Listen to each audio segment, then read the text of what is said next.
May I call on Sister Regine Magluya for the opening for song service. For hymn of adoration, let us sing We Gather Together, hymn number 5.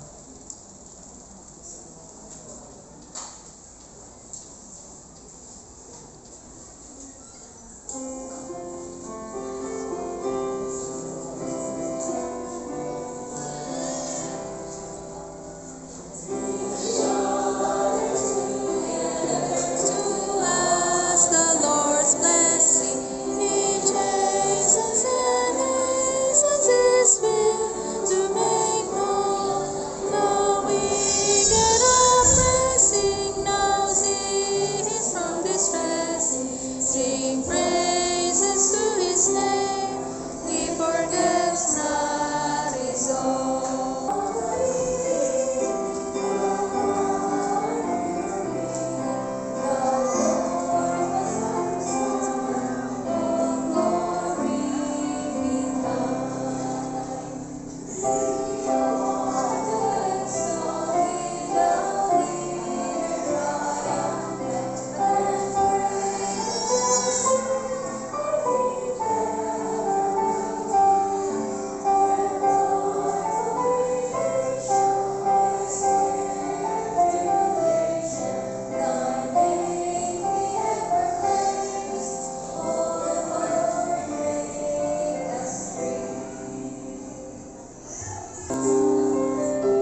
everyone.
Good afternoon, kids!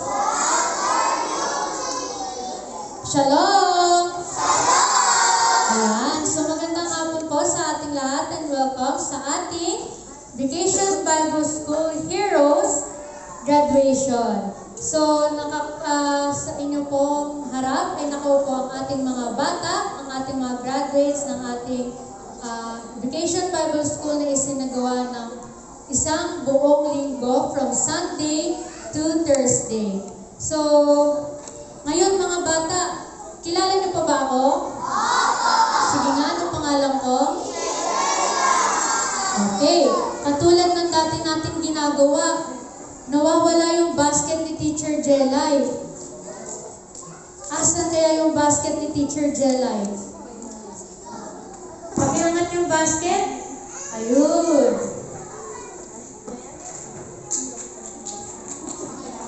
Ayan, thank you Kuya MJ. Ayan. Alam niyo ba kung anong laman ng basket natin ngayon? Wala. Sino kaya ang makakahula? Ano pong laman ng ating basket? Baby ulit. Hindi na po. Ayan. So, katulad ng dati, may laman ulit ang ating basket. Ayun ay? Ano to? Crown. So, ngayon, lahat kayo, meron ng suot na crown dahil kayo ay gagraduate. So mga kapatid, kita niyo po ay gagraduate na po ang ating mga bata sa ating Vacation Bible School where every kid makes a big difference by being brave against their fears, devoted to God, by being caring to their friends, being bold to show their faith, and be generous with their blessings to those who are in need. So sa loob po ng isang linggo ay sila po ay natuto na maging brave, devoted, caring, bold, and generous dito po sa ating Vacation Bible School. At ngayon po ay lahat po kayo ay aming wini-welcome para po ma-witness ang tinapos na course ng ating mga bata. At sa inyo pong harapan ay kami po lubos na nagpapasalamat na may malaking puso at ngiti mula sa aming mga bata at mula po sa amin. Sa lahat po na nagpakain dahil busog po ang ating mga bata. Lahat po ng nagpakain sa mga teacher, lahat po na nag-abot ng kanilang tulong at suporta sa ating Vacation Bible School. At ngayon po ay pagpapatuloy po natin ang ating programa ngayong hapon and para po ating ma-witness ang mga gawa at talento ng ating bata. Ang ating mga graduates. So, ating pong idalangin na samahan po tayo ng ating Panginoon na Jesus sa programa pong ito at ating pong mapapakinggan ang mga talento ng mga bata po ito. Ayun lamang po and happy Sabbath! Shalom!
sa mga pangako at naglilingkod sa bukid ng ating Panginoon. Ang kanya pong mga magulang ay siya po ay anak po ng mga manggagawa. Ang tatay niya po ay si Pastor Abraham Frias at ang kanya pong nanay ay si Ma'am Loida Frias. Na si Ma'am Loida po ay isa rin po Bible worker. Ayan po. At sila po ay 6 na magkakapatid at siya po ay ikalima sa kanilang magkakapatid at sila po sa tulong at gabay ng Panginoon, sila pong lahat ay gumagawa sa bukirin ng ating Panginoon. Sila po ay tapat at tumutugon sa gawain. Siya po ngayon ay naglilingkod bilang kaanib ng Iglesia ng Binyan Adventist Church at siya po ay isang Sabbath School Superintendent at siya rin po ay naglilingkod sa ating paaralan ng Binyan Adventist Elementary School. Ang Panginoon po ay patuloy na gumagabay at nagbibigay ng pagpasigla sa mga anak ng Diyos. Siya po ay patuloy na nagpapagamit at ginagamit ang kanyang talento na ipinagkaloob sa kanya ng ating Panginoon. Siya po ay pangatlong beses na ngayon ating speaker. Siya po ay nauna ng bali 2 sunod po na Brand Sabbath School at ngayon naman po ay sa ating Vacation Bible School. Ang ating pong panauling nagpagdala ng pabalita ng Panginoon sa hapong ito, walang iba po kundi si Ma'am Lovelyn Alinsud Alex Frias.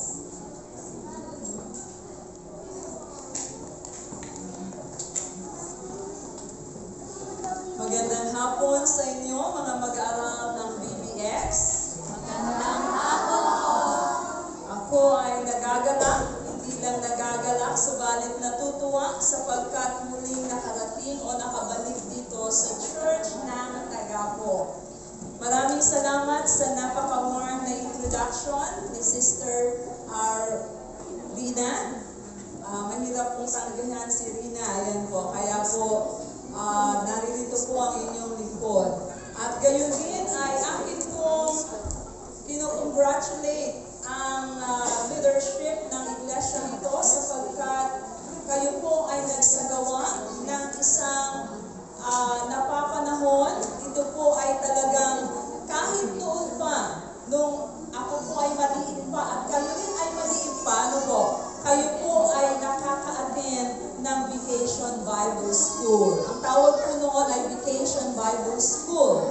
Ngayon ay medyo nag-level up, ano? Ang tawag naman natin ay Vacation Bible Experience. Ayan. So marami kayong mga karanasan. At sa aking pagkakaalam, ito po ay joint effort ng Sabbath School Department and the Children Ministries Department.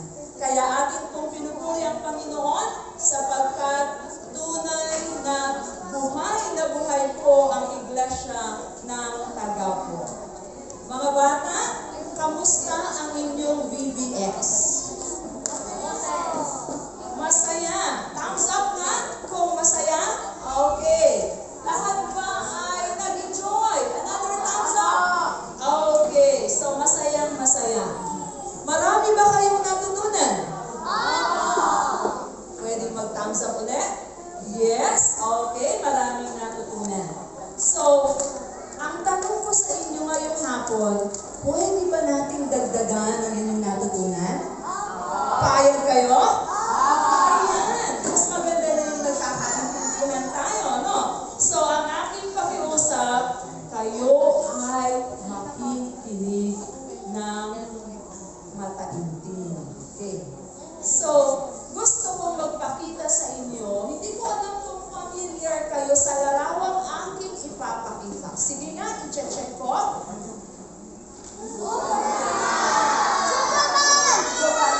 Superman! Okay. Next picture.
kundi everyone can be heroes.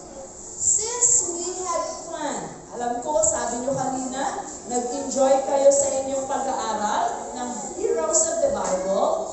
Ang tanong, ano ngayon ang sunod? Matapos ng pag-aralan yung sa mga about Heroes of the Bible, ano ang gagawin ninyo? Ano ang gagawin doon sa mga natutunan, doon sa mga na-experience, upang ito ay maisakabuhayan at ang sabi sa atin, in incredible ways for God as hero in the word He has placed in you. Pwede ang bawat isa sa inyo ay maging hero kung saan plano ng Panginoon na doon kanya ilalagay at makikilala bilang hero. Sige nga, check natin. In your own words, ano ba ang isang hero? Isang salita. Ha? Yung ano lang, yung layman's term. Yun ang, sa isip nyo, yun ang hero. Yes. Kind. Yes. Puno ng kindness. Ano ba? Generous. Mapagbigay. Yes. Is a boy. B-O-L-E. Okay, bold. Ayan. So, matapang. Ano? Okay. So, lahat ng sinabi ninyo, tama. Ang isang hero, sabi sa atin dyan, matapang. Sabi ni Kuya kanina, malakas. Ano ba? Matulungin. Ano ba? Ayan. Sa mga pagkakataon na kailangan ikaw ay kanyang tulungan, tinutulungan. At sabi dito, meron silang power. Tama ba yun? Power. So, puntahan natin ngayon ang Bible. I-check natin kung ano ang sinasabi about Bible heroes. Okay. Basahin natin ito. Okay, ang sabi sa atin, heroes step out in faith. Kilala niyo ba si Daniel? Si Daniel, kung hero at hero lamang din ang pag-uusapan, siya ang hero na nag-stay true. Naging tapat siya sa Panginoon, despite na mayroong, sabi ko, yung buhay niya ay nasa panganib. Alam niyo si Daniel, siya ay nananalangin ilang beses? Ha? Siguro sabihin natin, more than 3 times, no? 7 times a day, pwede yun. So, since si Daniel ay advisor ni King Darius, marami ngayon ang galit kay Daniel. Bakit kaya? Kasi, yung ibang mga tao, nais nila na yung si King Darius lamang ang kanilang sasambalin o yung ginawang golden image. Kaya, ang ginawa ng kanyang mga galit kay Daniel, ang ginawa nila ay pinuntahan ng hari at kinonvince ang hari na magkaroon siya ng decree na kinakailangan ay hindi pwedeng manalangin, kundi dapat ay sasamba or doon lamang sa hari sasamba, mag-worship. Kaya, si Daniel, sa tingin niyo kaya, sumunod kaya doon si Daniel? Hindi po. Ang sabi doon, dahil si Daniel ay may power to pray. Anong power ni Daniel? Pray. Ayan. So, si Daniel, having this power, ay kanyang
points lang tayo, no? Para maiksi lang, madali lang. Point number 2. Ano daw ang heroes? Heroes stand for truth. Meron ba kayong karanasan na kapag kayo ay nasa isang sitwasyon, hindi nyo kayang magpasalamat sa Panginoon.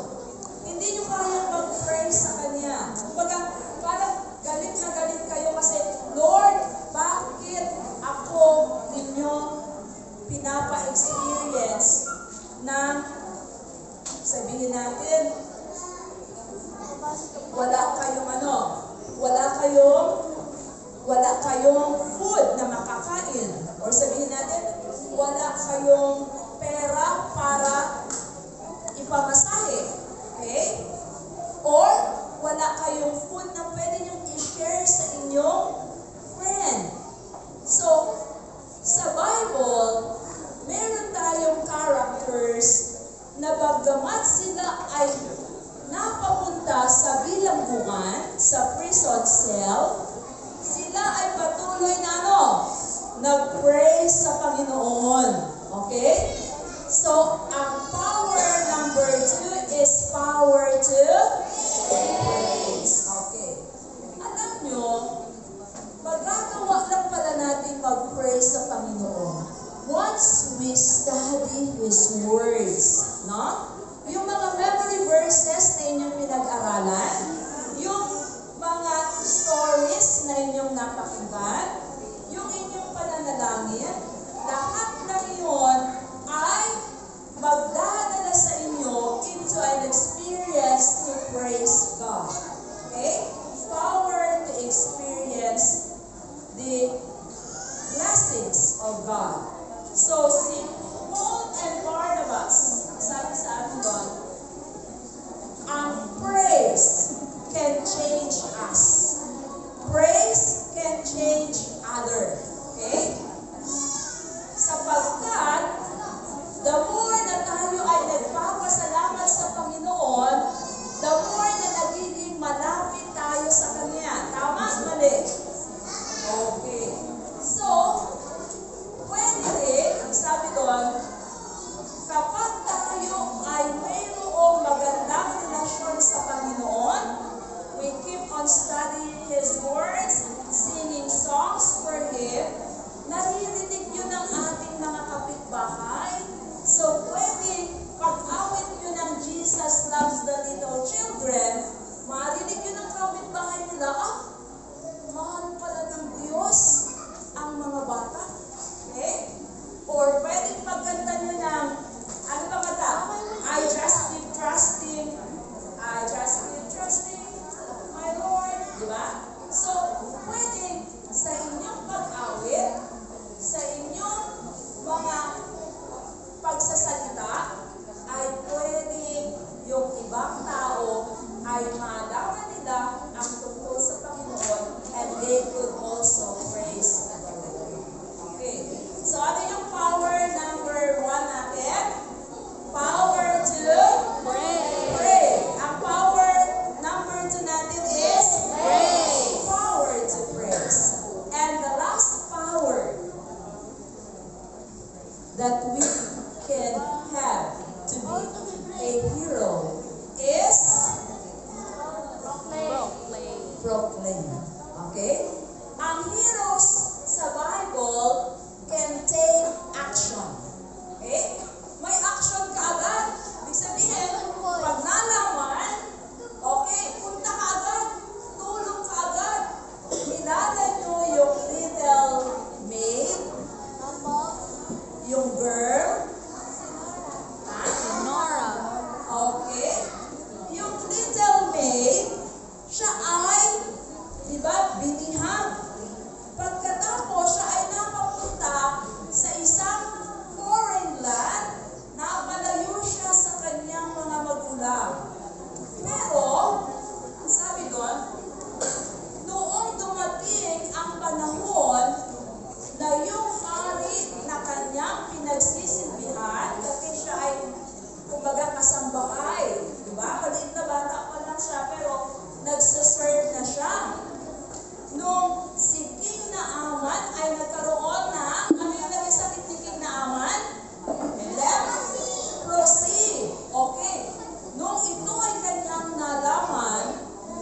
niyo ba na si Little May ay nag-proclaim? Okay? Sinabi niya dun sa hari, alam niyo po hari, Naaman, meron po doon na nagpapagaling, meron po akong Diyos na nagpapagaling. Okay. So, sinunod ni Naaman at papunta doon sa river kung saan siya ay, sabi doon, maduming river yun, pero yun ang instruction hanggang sa ikapitong lubog niya, nakita na nagkaroon ng kagalingan si Naaman. So mga bata, you can also proclaim God's love. Okay? Yung natutunan nyo sa 1-week vacation Bible school, it is now time for you to proclaim those lessons to other children. Okay? So, bibigyan kayo ng power to proclaim. Okay. So, review nga natin. First is power to pray. Next is okay, and the last one is power to proclaim. Para madali ninyong matandaan, it all started with letter P. Okay? Pray, praise, and proclaim. Sino ang pinaka halimbawa ng pagiging hero? Aside dito sa mga pinag-usapan natin. Ha? Walang iba kundi si Jesus. Okay. So, Jesus showed us the greatest example of a true hero. To help in time of need. Di ba pag kailangan natin si Jesus, magpe-pray lang tayo, and then, nandiyan na yung sagot. Di ba? Okay. Sabi doon, Jesus is the one who will give us the help. Pero tayo, pwede tayong mag-give ng help kanino? Sabi dito, you can give your help to your younger brother or sister. You can also give your help to your classmate, to your friend, and even to the elderly. Yung matatanda, pwede natin tulungan sila. So, hindi lang yun. Kahit daw sa strangers, yung hindi natin kilala, at nangangailangan ng tulong, atin din tutulungan. Kaya, ang sabi sa atin, God give us those 3 powers. Power to pray, power to praise, power to proclaim, and more to help us to be hero we can be for Him. Kaya huwag natin kalimutan, every day, we will what? We will put on our superpowers. Okay? Kalimutan niyo yung powers na ino-offer ng world. Pero ito ay pangako ni Jesus that with those powers, the Lord will continue to bless us and make us heroes kung saan ninanais niya na tayo ay maglingkod. So recognize God is with you. Maybe, sabi doon, ang Panginoon ay laging nandiyan. You can talk to Him about the things in your mind and in your heart. And also, tayo ay patuloy na makikinig sa Kanya. So lastly, ay nais kong basahin ang nasa Psalms 46:10. God can speak to us through His Word, the Bible.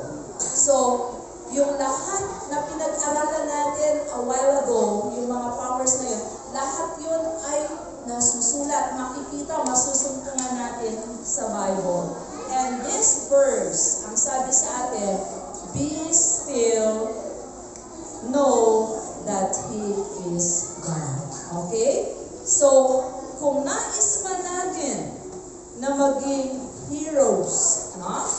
Heroes, sabi doon, with the power to pray, the power to praise, and the power to proclaim. We can have that if we will give our lives to Jesus. So, sino dito ngayon ang nais na maging hero? Ayan. Mga bata lang po ba? Yung ating mga katandaan. Ayan. Pwede rin sila. Ano po? Na maging hero. So, we will continue on to praise God for the blessings on the powers na binibigay niya sa atin para pwede tayong makapag-witness sa ating mga kaibigan, sa mga kakilala natin ng tungkol sa Panginoon. So, yun ba rin ang gusto ninyong mangyari, mga bata? Kayo heroes. Alam niyo paano maging heroes? Paano naman yung iba? No? So, it is now time for us to do the last P, which is to proclaim the love of God. So, muli, aking kinocongratulate kayong lahat. Patuloy na mabuhay tayo bilang mga heroes na magdadala ng pabalita ng ating Panginoon. Good afternoon po sa lahat.